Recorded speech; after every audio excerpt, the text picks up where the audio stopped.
Hello दोस्तों, स्वागत है आपका हमारे यूट्यूब चैनल याहू बाबा पे। ये हमारा पाइथन कोर्स से रिलेटेड 57 ट्यूटोरियल है और इस वीडियो कोर्स में आप सीखने वाले हैं कि कैसे हम फाइल हैंडलिंग के अंदर फाइल्स में राइट कर सकते हैं।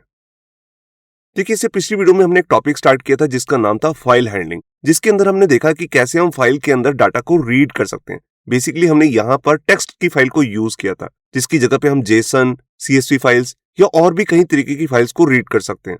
अब बेसिकली पाइथन के अंदर हम फाइल हैंडलिंग में 4 तरीके के काम कर सकते हैं। डाटा को रीड कर सकते हैं फाइल में से, हम उसके अंदर डाटा को राइट कर सकते हैं, अपडेट कर सकते हैं और डिलीट कर सकते हैं। पिछली वीडियो में हमने डाटा को रीड करना सीखा। इस वीडियो में हम डाटा को राइट करना सीखेंगे और इसी के साथ डाटा को अपडेट भी करना सीखेंगे। तो ये सबसे पहले मैं आपको बताता हूँ कि डाटा को हम राइट कैसे करते हैं। तो देखिए, जब भी हम डाटा को राइट करना चाहते हैं पाइथन के अंदर, तो इसके लिए सबसे पहला जो मेन स्टेप होता है वो होता है फाइल को ओपन करना। तो फाइल को ओपन करने के लिए हमारे पास स्पेशल मेथड आता है पाइथन के अंदर, ओपन। ये देखिए, जैसे मैंने यहाँ पर एक वेरिएबल लिया f और इसके अंदर ओपन किया फाइल नेम को। अब देखिए, यहाँ पर सबसे पहले हम देते हैं फाइल का नेम। आपकी फाइल कोई भी फाइल हो सकती है, जैसे मैंने यहाँ पर ले लिया users.txt। यहाँ पर आप जेसन की फाइल भी ले सकते हैं, यहाँ पर आप CSV फाइल भी ले सकते हैं, जिसको हम आगे आने वाली वीडियोस में देखेंगे। इसके बाद कोमा देके सेकंड पैरामीटर आता है कि ओपन किस मोड में करना है। तो देखिए, इसके डिफरेंट मोड्स होते हैं, जैसे कि मैंने आपको पिछली वीडियो में बताया था। तो ये सारे वो मोड्स हैं जिसमें हम यहाँ पर डाटा को रीड, राइट, अपडेट या डिलीट कर सकते हैं। तो इनमें हर मोड का एक मतलब है। देखिए, यहाँ पर आर के लिए यूज होता है रीड, ये हमने पिछली वीडियो में कवर कर लिया था और इस वीडियो में हम कवर करेंगे राइट को, अपेंड, क्रिएट, R+, W+ और A+ को। तो मेन तो डाटा को राइट करने के लिए एक ही यहाँ पर मोड होता है W। फाइल को ओपन करने के बाद हमारा सेकंड स्टेप रहता है यहाँ पर राइट करना फाइल में। अब राइट करने के लिए हमारे पास यहाँ पर स्पेशल मेथड आता है राइट। तो आप जोन सी फाइल भी आपने ओपन की है उसी के साथ मेथड लगाएंगे राइट। अगर देखिए ये टेक्स्ट की फाइल है तो हम इस तरह से कोई भी टेक्स्ट प्लेस कर सकते हैं। अब ये डाटा क्या होगा, ये ऑटोमेटिकली इस वाली फाइल में जिसको भी आपने ओपन किया होगा इसके अंदर राइट हो जाएगा। इसके बाद हमारा लास्ट स्टेप आता है फाइल को क्लोज कर देना। तो इसके लिए हमारे पास स्पेशल मेथड आता है क्लोज। तो जोन सी भी फाइल आपने ओपन की है, डॉट लगा के आप इसे क्लोज कर सकते हैं। तो सबसे पहले हम फाइल को ओपन करेंगे, फिर उसमें राइट करेंगे। अगर आप राइट नहीं करना चाहते, आप अपेंड करना चाहते हैं, तो यहाँ A लिखकर इसी तरह से राइट कर सकते हैं और इसके बाद हम यहाँ पर फाइल को क्लोज भी करते हैं। तो ये शुरू करते हैं प्रैक्टिकल और देखते हैं कि राइट और यहाँ पर अपेंड मेथड्स को हम कैसे यूज कर सकते हैं।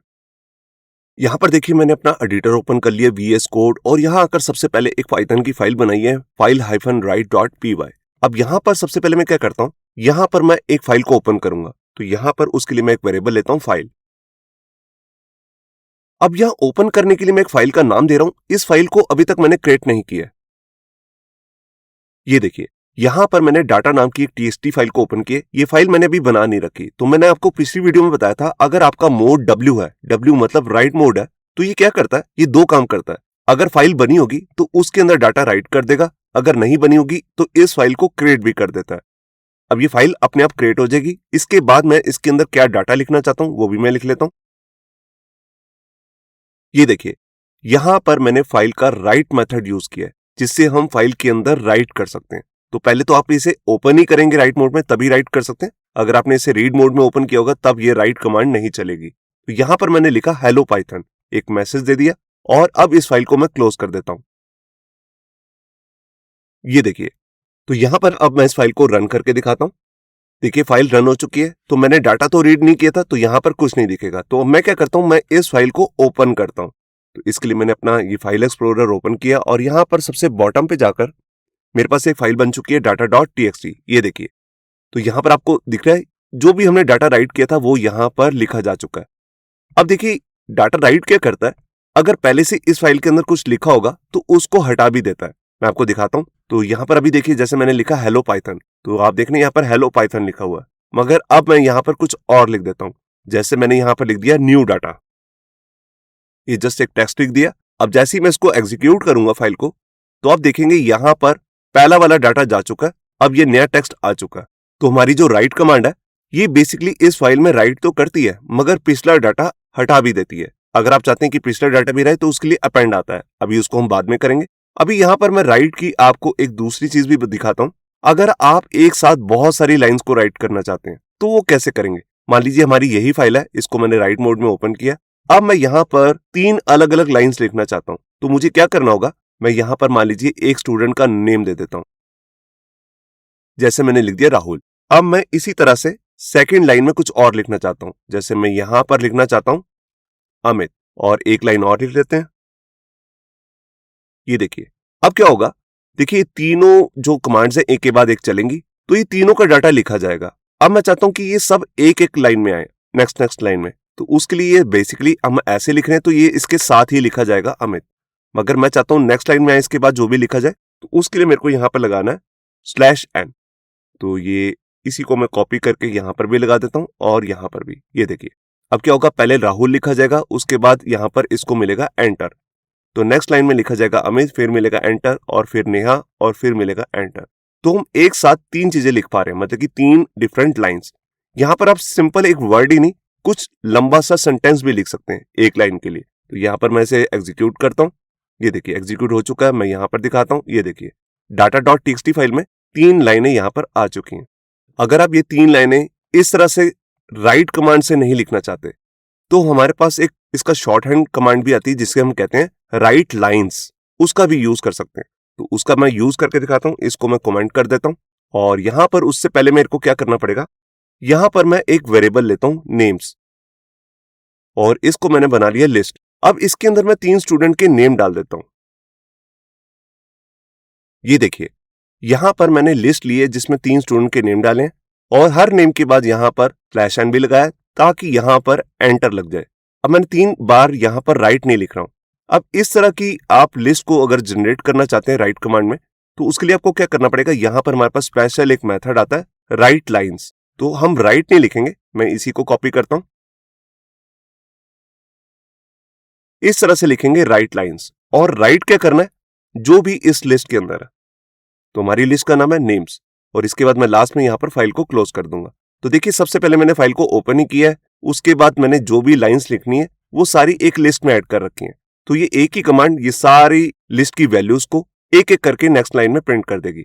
तो पहले जो नेम आ रहे हैं यहां पर ये सब हट जाएंगे। मैं आपको दिखाता हूं। देखिए हमारी फाइल एग्जीक्यूट हो गई है। अब मैं यहां पर आए, ये देखिए साहिल, अमर, दीपिका।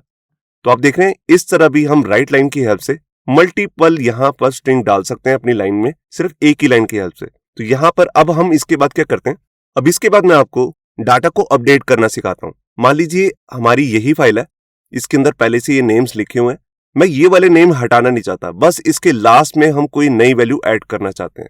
तो उसके लिए हमारे पास यहां पर अपेंड मोड आता है। जैसे हमने यहां पर W लिखा था, इसकी जगह पे हम यूज करेंगे ए मतलब अपेंड मोड। तो उसको मैं आपको दिखाता हूं। तो उसके लिए मैं इसी लाइन को कॉपी कर लेता हूं, और ये सारा कोड मैं कमेंट कर रहा हूं,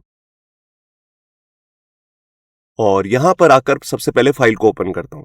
अब फाइल कौन सी है, data.txt। बस यहां पर मेरे को ए लिखना है, क्योंकि मैं इसे अपेंड मोड में कर रहा हूं। जो पहले से लिखा हुआ डाटा है इसको ये चेंज नहीं करेगा, बस उसके एंड में जाकर ये नया डाटा ऐड कर देगा। ये देखिए यहां पर मैंने फाइल में राइट किया एक न्यू नेम नेहा, जो पहले से इस लिस्ट में नहीं है। तो यहां पर अब मैं नया नेम ऐड कर पा रहा हूं। इसके बाद मैंने यहां पर फाइल को क्लोज कर दिया। तो यहां पर मैं इसको एग्जीक्यूट करता हूं। फाइल एग्जीक्यूट हो चुकी है, कोई भी एरर नहीं है। मैं यहां पर आया, और ये देखिए लास्ट नेम यहां पर ऐड हो चुका है। तो इसी तरह अगर आप किसी एग्जिस्टिंग फाइल के अंदर डाटा को बस ऐड करना चाहते हैं और पुराने डाटा को हटाना भी नहीं चाहते, तब हम यहां पर अपेंड मोड का यूज करते हैं। अब अपेंड मोड के बाद मैं आपको एक मोड बताता हूं जिसका नाम है यहां पर रीड एंड राइट मोड। तो उसके लिए मैं क्या करता हूं, इसी को कॉपी कर लेता हूं, इसको कमेंट करता हूं, और यहां पर मेरे को क्या लिखना है, मेरे को लिखना है यहां पर R+। अब ये R+ क्या करता है, इसमें हम पहले डाटा को रीड कर सकते हैं और उसके बाद डाटा को राइट भी कर सकते हैं। तो दो काम हम एक साथ कर सकते हैं। तो इसके लिए मैं देखिए क्या करता हूं, यहां पर मैंने ओपन में तो यही लिख दिया, R+ मोड में ओपन कर लिए। सबसे पहले हम डाटा को रीड करेंगे। तो यहां पर मैंने डाटा को सबसे पहले रीड किया, इसके लिए मैंने रीड कमांड लगाई, जिसको हम पिछली वीडियो में कवर कर चुके हैं। इसके बाद मैं इसमें नया डाटा ऐड भी करना चाहता हूं, तो उसके लिए मैं राइट कमांड ही यूज कर रहा हूं, और यहां पर हमारे पास /n, और यहां पर मैंने लिख दिया जैसे पाइथन। तो यहां पर सबसे पहले एंटर लगेगा, और यहां पर ये डाटा ऐड हो जाएगा पाइथन। आप कोई लंबा सा सेंटेंस, कोई पैराग्राफ, कुछ भी डाल सकते हैं। इसके बाद लास्ट में हम फाइल को क्लोज कर देंगे। यहां पर मैं एक चीज पहले ही बताना चाहता हूं, देखिए जो R+ होता है इसमें रीड पहले होता है और राइट बाद में होता है। अगर आप राइट को पहले कर देंगे और रीड को बाद में, तो क्या होगा, वो जो एग्जिस्टिंग उसके अंदर डाटा था वो सारा रिमूव हो जाएगा और ये नया डाटा आ जाएगा। उसके बाद आप डाटा को रीड कर पाएंगे। तो हम ऐसा नहीं करते, हम यहाँ पर डाटा को पहले रीड करते हैं जो भी उसके अंदर डाटा है और लास्ट में जाकर उसमें एक नई वैल्यू ऐड करते हैं। ये यही काम करता है आर प्लस। तो मैं इसको एग्जीक्यूट करता हूं। तो यहां पर आप देख सकते हैं सारे नेम्स आ चुके हैं, बस इसके अंदर पाइथन नहीं लिखा हुआ। क्यों? क्योंकि इसने जब तक डाटा रीड किया था तब तक इसको राइट नहीं किया था। तो अब हमने इसे अंदर राइट भी कर लिया। तो ये देखिए लास्ट में यहां पर पाइथन राइट हो चुका है। बिल्कुल इसी तरह से हमारे पास एक राइट रीड मोड भी होता है जो इससे उल्टा काम करता है। उसमें हमें जस्ट लिखना होता है यहाँ पर W+।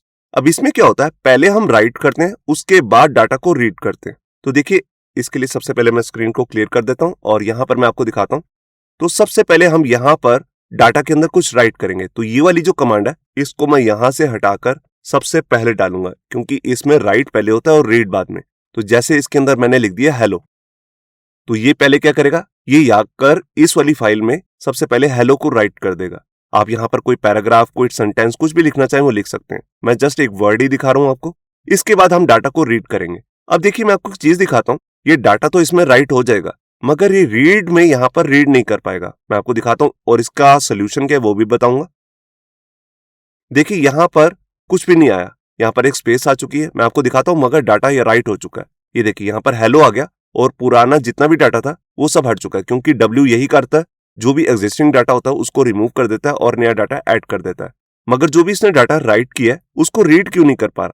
तो देखिए मैं आपको बताता हूं इसमें होता क्या है, पाइथन कैसे वर्क करता है। देखिए उसने जब राइट किया तो उसका कर्सर देखिए ऑटोमेटिकली लास्ट में चला गया। यहाँ पे कर्सर ब्लिंक कर रहा है। तो जहां पर कर्सर होता है वहीं से वो डाटा को रीड कर सकता है। तो हमें कर्सर को सबसे पहले लेकर जाना है, मतलब कि फाइल में सबसे पहले काम करने के लिए हमारे पास यहाँ पे स्पेशल मेथड आता है सीक। सीक बेसिकली कैसे काम करता है, ये बेसिकली कर्सर को मूव करता है। देखिए अभी हमारा कर्सर जो है सबसे पहले लास्ट में मूव कर रहा था, जैसे यहाँ पर ब्लिंक कर रहा है, इसको हमें सबसे पहले लेकर जाना है। तो इसमें यहाँ पर इंडेक्स नंबर बताना होता है। देखिए जो फाइल में सबसे पहला करैक्टर लिखा होगा उसका इंडेक्स नंबर है यहाँ पर 0, फिर सेकंड का है 1, फिर 2, 3, 4। ये सब हम अपनी पिछली वीडियोस में कवर कर चुके हैं कि जो भी स्ट्रिंग होता है उसमें भी यहाँ पर इंडेक्स नंबर वर्क करते हैं। तो मेरे को सबसे पहले लेकर जाना है, तो सीक के अंदर मुझे इंडेक्स नंबर बताना है 0। तो देखिए अब मैं इस डाटा को पहले रिमूव कर देता हूं और यहां आकर दोबारा से इस कोड को रन करता हूं। तो देखिए इसने हेलो लिखा और इसको प्रिंट भी कर दिया, और इससे पहले एक स्पेस आ रही थी वो भी इसने प्रिंट कर दी। अगर मैं यहां पर लिखूंगा 3, तो अब मैं आपको दिखाता हूं कि 3 नंबर इंडेक्स से रीड करेगा। पहले इसमें हेलो लिखा हुआ है, आप यहां पर देख रहे हैं। अब देखते हैं क्या करेगा। ये देखिए इसने हेलो लिखा, दोबारा से पुराने वाले हेलो को रिमूव करके दोबारा से हेलो लिख दिया, और इसमें इंडेक्स नंबर 3, अब 3 पे आ रहा था ई, तो एलो लिख दिया इसने। तो मतलब कि जहां पर भी हम इसे मूव करेंगे, अब ये कर्सर यहां पे मूव हो गया तो यहां से चला। तो मैं आपको बताता हूं इसमें यहां पर ई से क्यों स्टार्ट हो रहा है। तो उसके लिए देखिए यहां पर क्या है, सबसे पहली वाली लाइन में यहां पर है स्पेस और उसके बाद एंटर लगा। तो जो स्पेस आ रही है वो है 0 नंबर पे, एंटर लगा इंडेक्स नंबर 1 पे, 2 पे आया एच और 3 पे आया ई। तो ई से इसने स्टार्ट किया। अब देखिए अगर मैं स्पेस हटा दूं, मैं बेसिकली यहां से स्पेस नहीं हटाऊंगा, मैं यहां पर जो /n लगाया हुआ इधर से ही स्पेस हटा देता हूं। अब मैं अगर इसे प्रिंट करूंगा 3 नंबर से, तो आप देखेंगे इसकी स्टार्टिंग ई से नहीं होगी। ये देखिए ये हुई LO से, लास्ट वाले L से। ऐसा क्यों? क्योंकि अब इससे पहले कोई स्पेस नहीं है। तो 0 नंबर पे आ रहा है H, ई पे आ रहा है इंडेक्स नंबर 1, फिर 2 पे आ रहा है पहला L और 3 पे आया दूसरा L। तो यहीं से हमने कहा था 3 से स्टार्ट करो। तो इसके बाद जितना भी टेक्स्ट होगा, चाहे जितना मर्जी पैराग्राफ हो, वो सारा यहां पर प्रिंट हो जाएगा। तो सीक क्या काम करता है, ये हमारे कर्सर को मूव करता है। तो बेसिकली हम इसे ऐसे 3 से या कहीं और नंबर नहीं देंगे, यहां पर सिर्फ देंगे यहां पर 0, क्योंकि जैसे ही हमने ये फाइल राइट की है, यहां पर हेलो लिखा, तो हम चाहते हैं कि हमारा कर्सर सबसे पहले चला जाए, वहीं से रीड करे। तो रीड करने के लिए पहले हमने कर्सर मूव किया, उसके बाद हमने फाइल को रीड किया। अगर हम इसके बिना रीड कर रहे थे तो कुछ भी प्रिंट नहीं हो रहा था। अब इसके बाद हमारे पास यहाँ पर अपेंड रीड मोड आता है। जैसे हमने पहले नॉर्मली ए किया था, तो ये क्या कर रहा था, किसी भी एग्जिस्टिंग फाइल को चेंज नहीं करता, उसके अंदर जाकर लास्ट में एक नई वैल्यू ऐड कर देता है। मगर एक होता है A+, ये होता है अपेंड और रीड मोड। इसमें हम पहले सबसे पहले डाटा को राइट करते हैं। तो देखिए जैसे इसमें यहाँ पर हेलो तो लिखा हुआ है, अब मैं इसके बाद लिखना चाहता हूं पाइथन, तो नेक्स्ट लाइन में लिखना चाहता हूं। तो ये मैंने सबसे पहले एंटर लगाया और यहां पर लिख दिया पाइथन। अब पाइथन क्या है, हेलो को तो रिमूव नहीं करेगा क्योंकि हमने अपेंड मोड यहां पर यूज किया। इसके नेक्स्ट लाइन में जाकर यहां पर ऐड कर देगा पाइथन को। इसके बाद मेरे को डाटा को रीड भी करना है, तो मैंने यहाँ पर कर्सर को मूव किया 0 नंबर इंडेक्स पे सीक की हेल्प से। इसके बाद मैं डाटा को रीड कर सकता हूँ, तो मैं पहले यहाँ पर क्लियर करता हूँ और इसको रीड करके दिखाता हूँ। ये देखिए, पहले आया हेलो और इसके बाद इसने यहाँ पर डाटा को राइट किया पाइथन, और इसके बाद इसने यहाँ पर रीड कमांड लगा के सबसे पहले कर्सर को लेकर गया होगा हेलो से पहले और वहां पर रीड करके दिखाया। तो आप फाइल भी देख सकते हैं। ये देखिए, हेलो के बाद पाइथन आ चुका है। तो अपेंड मोड क्या करता है, इसमें दो काम होते हैं। सबसे पहले हम डाटा को अपेंड कर सकते हैं, एग्जिस्टिंग फाइल जो भी हमारे पास बनी हुई है उसके अंदर यहाँ पर ये नया डाटा लास्ट में जाकर ऐड कर देता है। उसके बाद हमने कर्सर को मूव करना है सबसे पहली जगह पे, इंडेक्स नंबर 0 पे, क्योंकि वहीं से हमने रीड करना है। अगर आप यहाँ पर 5, 6, 10 कुछ दे देंगे तो 10 नंबर इंडेक्स से डाटा को रीड करना शुरू करेगा। अब इसके बाद मैं आपको एक लास्ट मेथड बता रहा हूं जो है यहाँ पर मोड बेसिकली एक्स, जो सिर्फ फाइल को क्रिएट करता है। तो उसके लिए मैं ये 2 लाइंस कॉपी कर लेता हूं और बाकी सब कुछ क्लोज कर देता हूं और यहां पर जाकर लिखता हूं एक्स और यहां पर नई फाइल क्रिएट करता हूं, क्योंकि एक्स क्या करता है, ये एक नई फाइल क्रिएट कर देता है। तो यहां पर मैं एक न्यू फाइल बना रहा हूं, जैसे इसका नाम ही रख देता हूं new.txt, और इसके अंदर लिखना क्या है, जैसे मान लीजिए इसके अंदर लिखना है पाइथन। अब एक्स के जो बेसिकली फीचर्स हैं मैं आपको बता देता हूं। एक्स बेसिकली इस फाइल को पहले देखेगा, इस नाम की अगर कोई फाइल नहीं बनी हुई तो उसको क्रिएट कर देगा और उसके अंदर हम इस तरह से डाटा को राइट भी कर सकते हैं। मगर अगर इस नाम की फाइल पहले से बनी होगी तो ये एरर दे देता है, क्योंकि ये सिर्फ एक नई फाइल ही क्रिएट करता है, ना कि किसी एग्जिस्टिंग फाइल के अंदर जाके चेंज करता है, राइट करता है, रीड करता है, कुछ और नहीं करता। ये सिर्फ हमेशा नई फाइल ही बनाता है और उसी के अंदर हम राइट भी कर सकते हैं। तो ये काम करना तो जरूरी नहीं है, मगर हम इस तरह से न्यू फाइल भी क्रिएट कर सकते हैं। तो मैं आपको दिखाता हूं। ये देखिए, यहां पर कोई भी एरर नहीं आया, तो इसका मतलब हमारी ये फाइल बन चुकी है। अब मैं इसको ओपन करके दिखाता हूं। देखिए, लास्ट में हमारे पास ये फाइल आ चुकी है जिसका नाम है new.txt और इसके अंदर लिखा भी हुआ है पाइथन। तो ये फाइल तो बन चुकी है। अगर मैं इस कमांड को दोबारा रन करूंगा तो आप देखेंगे एरर आ जाएगा। ये देखिए, यहां पर आप देख सकते हैं कि यहां पर एक एरर आ चुका है। यहां पे कह रहा है फाइल एग्जिस्टिंग एरर, मतलब कि ये फाइल जो है ऑलरेडी एग्जिस्ट कर रही है, जिस फाइल को आप बना रहे हो new.txt को। तो यहाँ पे आपको समझ में आएगा कि जो एक्स होता है ये सिर्फ एक न्यू फाइल क्रिएट करता है और ये कमांड सिर्फ वन टाइम ही चलेगी, एक फाइल नेम के लिए। अगर ये फाइल बन चुकी है तो दोबारा चलाओगे तो एरर आ जाएगी। तो दोबारा चलाने के लिए हम यहाँ पर रीड मोड, राइट मोड, जो भी है हमने सारे देखे हैं डिफरेंट मोड्स, उन सब का यूज कर सकते हैं। तो ये था हमारा इस वीडियो का ट्यूटोरियल, जिसके अंदर हमने डाटा को राइट करना सीखा, अपेंड करना सीखा। डिफरेंट तरीके से हमने इसे यहाँ पर राइट मेथड या राइट एलन का यूज किया और अलग अलग मोड्स भी हमने यहाँ पर कवर किए। तो जो भी इस वीडियो का कोड है ये सब कुछ मिल जाएगा आपको हमारे गिटहब के अकाउंट से, जिसका लिंक भी नीचे डिस्क्रिप्शन में है। होप सो आपको हमारा ये वीडियो ट्यूटोरियल अच्छा लगा होगा। अगर अच्छा लगा है तो वीडियो को प्लीज लाइक करना मत भूलिए। अगर आप ऐसी रेगुलर अपडेट्स चाहते हैं तो हमारे चैनल याहू बाबा को सब्सक्राइब करना मत भूलिए।